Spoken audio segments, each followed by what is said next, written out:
Biasanya halusinasi dan delusi itu berangkatnya dari doktrin, dari dogma. Dogma doktrin itu konsep tentang kehidupan, konsep tentang sesuatu, konsep tentang agama, tentang pahala ganjaran umpamanya begitu. Akan tetapi tidak bersinggungan dengan realitas sama sekali.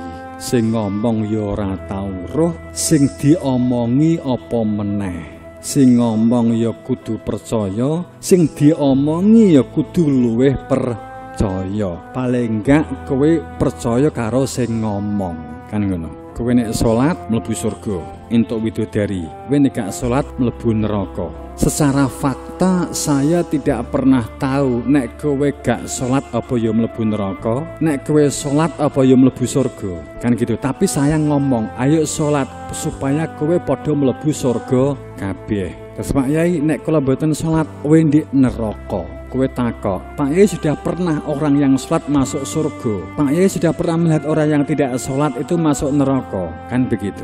Ya enggak? Kowe nek salat tak mlebu surga toh, tapi nek kowe gak salat mlebu neraka. Mergo kowe nek gak salat kena APN, neraka toh, angka poin neraka. Kan itu.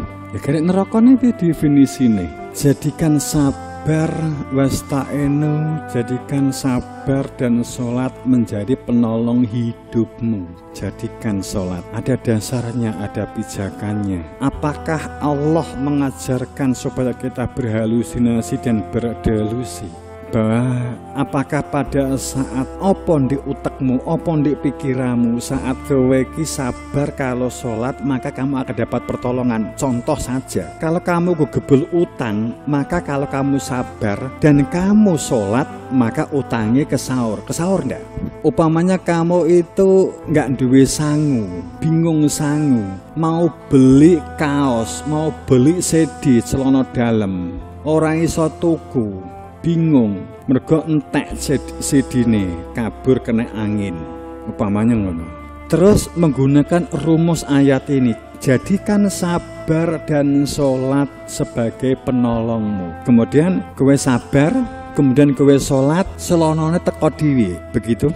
Untuk pertolongan, seperti apa kamu memahaminya? Kita kan gak berani berpikir semacam itu. Kita kan gak akan berani, sama saja melecehkan Tuhan kan. Akhirnya yang kita lakukan adalah percaya, pokoknya kowe sabar dan kowe ki sholat akan dapat pertolongan oleh Allah. Bentuknya apa? Wujudnya apa? Kamu tandur, kamu melakukan penanaman, kesulitan hidupmu, miliki perilaku sabar dan miliki perilaku sholat, Allah akan menolong. Percaya Allah akan menolong. Kita akan berhenti di sini. Percaya. Nah ini sebenarnya gimana? Panjang. Sholat itu menyatu, sholat itu manunggal, sholat itu saling mengkait. Ada fungsi batin.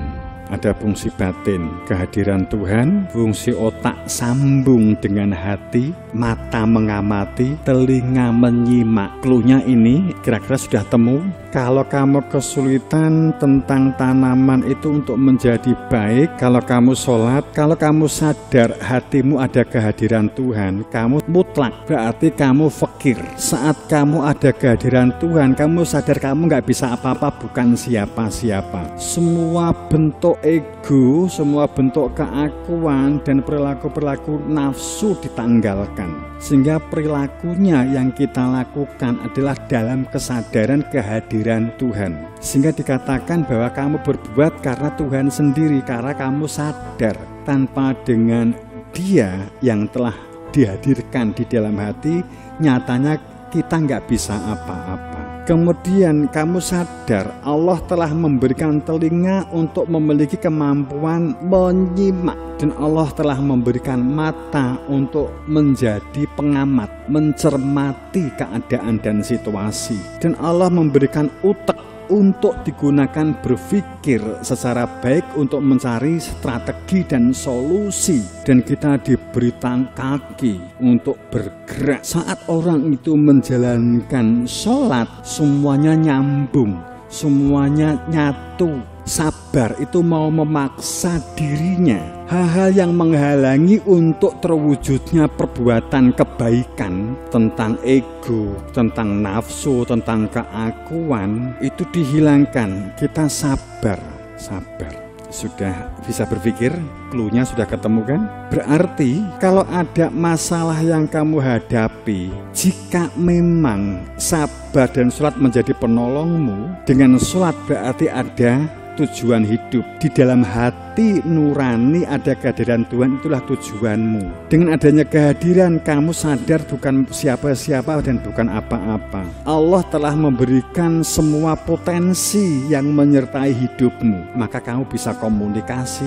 Komunikasi kamu lakukan, kamu karena telah membaca, karena kamu punya mata sehingga kamu mencermati, kamu punya telinga supaya kamu menyimak sehingga komunikasi. Mas Ihsan, bagaimana cara membuat pupuk yang baik? Mas Ihsan, ini umurnya berapa bulan?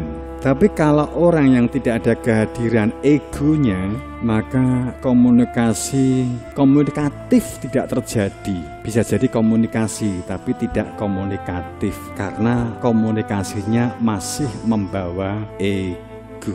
Maka permasalahan-permasalahan akan terurai. Saat permasalahan-permasalahan itu tidak terurai, justru semakin ruwet. Berarti ada yang salah dalam kita memahami kehidupan. Dalam memahami hidup kita ada yang salah. Tentang konsep ketuhanan mungkin kita tidak tepat, tentang konsep kemanusiaan mungkin kita juga mungkin tidak tepat, tentang menilai diri sendiri saja mungkin tidak tepat.